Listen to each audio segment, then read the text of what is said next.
There are some specific hospital here in Kenya. Some specific hospital, mtu wenyu akilazwa huko, hata kama kwa hali maututi, mnajua atatoka. There are some specific hospitals known for organ harvesting. Mtu wenyu akipelekwa huko hata kama ni ka operation kadogo kanini, anatoka bila kidney. Anakuja na develop I have heard and na najua hapa mtazitaja. I want you to mention all those hospitals here wa Kenya wajue. Unapeleka mtu wenyu akilala huko, ukipeleka mtoto ama nini hata akiwa mgonjwa atoki. Wengine wanapeleka watoto wanaenda kujifungulia huko hospitali, mtoto either abadilishwe apatiwe mtoto wa msichana ama mtoto akufe. And you know all those hospitals. And can you expose the roads in that hospital? What you went through that specific hospital? Iweke hapa. The Rogue Hospital. Weka zote hapa na usiogope. Hizo na najua mtazitaja zote. I know you people will mention them here. And don't be afraid even if it's to mention the doctor who was mwenye alikuwa involved. Don't. Mention them here. We must clean up this shit. Ati mtu anakuja, I have seen very unajua I've seen a trend. Mtu anakuja out of nowhere, umepanda naye matatu ama umepatana naye mahali amekuwa friendly, ni msichana, pengine wewe ni kijana, kwanza maneno ya kazi. Wengine wanakuambilia kazi, unaenda, wengine rafiki yangu a friend of a friend ametolewa nini from an office hapa. Amefanywa nini organ harvesting. Kuitwa na rafiki hapo sijui kuja uanze kazi sijui nini what is happening? Mtu mnakutana naye kwa matatu amekuwa friendly kidogo she just wants you to have tea, coffee date with him.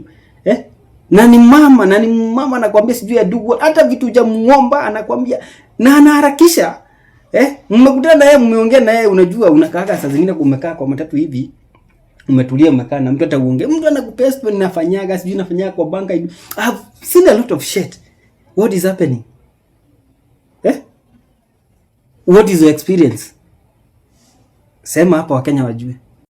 If you have been diagnosed in this country, I'm sorry to break it down to you, but you might have to seek a second opinion. As a matter of fact, the middle class who think they're safe because you don't go to Kenyatta, you go to the high-end hospitals, and you think because your insurance is comprehensive, you're safe from the system, the healthcare system in this country. I'm breaking you out of that little bubble because you won't believe the lessons I've learned this week, and I've been through your entire chain of high-end hospitals in a span of about 4 days. About 3 days back, I get a phone call. My mother is in distress. She's at the hospital. She says, can you get here? I dropped everything and I was at a client site busy strategizing for their brand. I rushed to this hospital. My sister is in tears. I'm like, what is going on? They tell me the doctor, I've told her she's losing her baby. She's about a number of weeks pregnant, right? She's losing her child. I asked what is going on. The doctor says that based on their scans and the ultrasound and everything, the baby has breached the membrane. So they're bulging membrane. So the baby has breached the cervix or something, which means the legs are like hanging outside of the sac that is supposed to contain the baby. Now this is dangerous because she might get an infection. So the best way to keep the mother safe is to get rid of the child, or we might lose both of them at the end of it. Remember, this was someone who was normal. She just came in for ultrasound so that my mother can see her child in the ultrasound, only for this hospital, this high-end hospital, to take this situation, do their tests, do their scans, give their conclusion from their high-end doctors that this is a situation of emergency and they have to induce her so that she can naturally miscarry, to keep her safe so that in the future she can get pregnant again. Remember, they're treating this as a matter of emergency, so they're saying we have to do this immediately. We buy some time, we tell them, can you do this at least in the morning so that she gets to spend some time with her child at night and say goodbye. They say fine, we're going to do it at 6 a.m. in the morning. 6 a.m. in the morning. So we spend the night until 6 a.m. in the morning. The entire time my sister is unconsolable. She's in tears, she's in panic, she's crying and everything.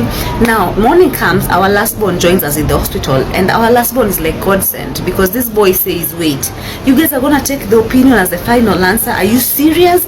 And he puts his foot down and says, they're not doing this. No, you were healthy when you walked in here. Ebu, hold on. So suddenly we are like, wait, maybe we should seek a second opinion. So my sister rings a doctor back in Germany. The doctor says, send me those results, all those tests and scans and everything, send all that. So we send all that. The doctors on the other side sit in a small committee, and they're looking at these scans and these results, and they call us back and they say, this is not a reason for somebody to lose their child. Remember, these guys are already pressuring us. We're running out of time. Doctors on the other side of the world are saying, no, this is not a reason to lose a child. From these scans, this is something that simply needs like a McDonald's stitch. It's called a McDonald's stitch or something to hold the baby. But other than that, there's no need to lose the baby. We tell these guys the information we are getting from our doctors on the other side. What do? They bring in their own extra doctor down here, and still they give us the same conclusion. And now they're making this thing an emergency thing. They're even calling a counselor to talk my sister through the normalizing the fact that she's about to lose a child, so that mentally she can accept it. I want you guys to picture what's going on here. So since they're insisting on going on with the procedure, we say, you know what, we'd rather then airlift her back to Germany, because she was just here on a vacation. So the agreement from the family, we say, let her be airlifted back to Germany. So we communicate to our insurance. Our insurance are game. They coordinate with Amref. Amref is also game. We can airlift you back, right? Now these guys have to write a medical report to our insurance so that this entire process is done. Here is where now things even went haywire. These guys send a medical report to the insurance on the other side. Remember, we don't know the communication they're doing with the insurance. Her doctor on the other side now calls us alarmed. What has happened within a few span of hours? You're like, what do you mean? They're like the medical report these guys have sent to the insurance is completely different from what you guys sent us. We're like, what is the medical report saying? These guys have falsified the medical reports. They've exaggerated everything. They're even saying she's bleeding, she's in critical conditions. All this just so that the insurance can reject the idea of airlifting her, because you don't airlift a patient who is critical, right? You're continuing to risk their life even more. A whole hospital that is trusted by millions of middle class in this country is falsifying a report, and they're sending that to Germany and signing it off. If those guys were not transparent, if they dealt the way we deal in this country, we would not have figured the truth. But those guys are transparent, so they tell us the truth. This report that they've sent, this and this and this. So at this point, I'm so mad, because what do you mean you're even falsifying a medical report so that just we stay in this hospital? Remember, every single night we are spending over 200,000. This is now day 2. We already clocked day 2. Over 200,000 because we're in the VIP suite. So they're taking advantage of this. But why would you lie? Why would you, let's say the situation is really bad, yes, but why would you lie and block somebody from getting medical help abroad? Now you're making them get stuck here. You're lying to the insurance. You're making them get stuck here, but it's a falsified report. The good thing about our communication is that the other side now starts doubting the hospital. Can you believe it? And they tell us we don't trust those hospitals anymore. Do this, we are getting you out of there immediately. Let them not touch you in surgery. Let them not do nothing. Let them not touch that child. We're getting you out. What was alarming to me is that we had the luxury of a second opinion. We had the luxury of being airlifted out of the country. We had the luxury of being moved into another high-end hospital. I'm wondering, the average Kenyan, the average citizen who goes into an hospital and trusts the doctors, these are the doctors you guys are meeting in those rooms. And how many children have they killed in the process? This was so alarming to me. I'm really trying to avoid mentioning the name of this hospital because I don't want to ruin for you guys business, but I'm warning every single person out there, please be careful. Somebody will say, I will recognize the ward you are in. No, this is now where we've been transferred. Amref had to come pick us up, put my sister in like a stretch, an ambulance. I was in that ambulance, and then drive us all the way. This is now Nairobi Hospital, by the way. These guys have done an amazing work.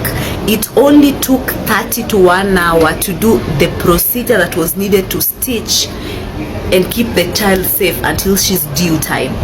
1 hour procedure. If you guys could not do it in that other place, why would you recommend death for a child that was perfectly healthy and a mother that is expecting her child with joy? Why would you arrive at that conclusion and be so certain? You're even bringing counselors. You've already concluded. What is wrong with this country? We came to, now they brought us to Nairobi. These guys have handled her. She's already gone for that stitch. She's okay. She's having a bed rest right now. This is one of their private wingsuits. And it's incredible how this other side are, and I want to give them their props because they deserve the shout out. These guys are doing something beautiful that I've not seen in most hospitals. So for example, they notice every time I'm here, I notice when they're bringing for my sister her food, they also bring my food. Can you believe it? They feed also my mom when she's around. They literally bring for you beddings. Yeah, so you have a very nice place to lie down when you're looking after your patients too. The small things make a difference in a healthcare system. Can we please wake up? The system in this country is crazy. If those are the diagnoses you guys are taking to be truth, if that is what your doctor is telling you and you're believing, if you're taking the first opinion without consulting a second opinion, second, if you're not asking for the coordination between the hospital and your insurance, what is going on there? And third, I realized that even insurances down here want to give you the cheap option. Because tell me why, when we got to Nairobi, the linking insurance down here was insisting on shared rooms because they're like another 200,000 a night, blah blah blah, only for the insurance on the other side to say no, we pay the very best, so let her go into the private suite. So even our insurance are minimizers. The system is used to that. The system is shocked when you say, no, I want the presidential suit. My insurance can take care of it. Because maybe it's from outside. We need to wake up, guys. This is sad. Really sad. Welcome to my Team Sprinkle. How come some Jagundwa Nairobi Hospital? Let me plug you all. You guys should go there, definitely. Go hang around. They actually even have a Java, so you can go grab something to drink. And, well, the doctors, the people who are coming to see their people, you will find something. Definitely. Just be mindful of the parking. I don't understand why the parking is so expensive. I've been here for 2 hours and I'm paying 2 hours and some minutes, and I'm paying 150. So imagine you have a patient, you have to stay here the whole day. How much are you going to be paying?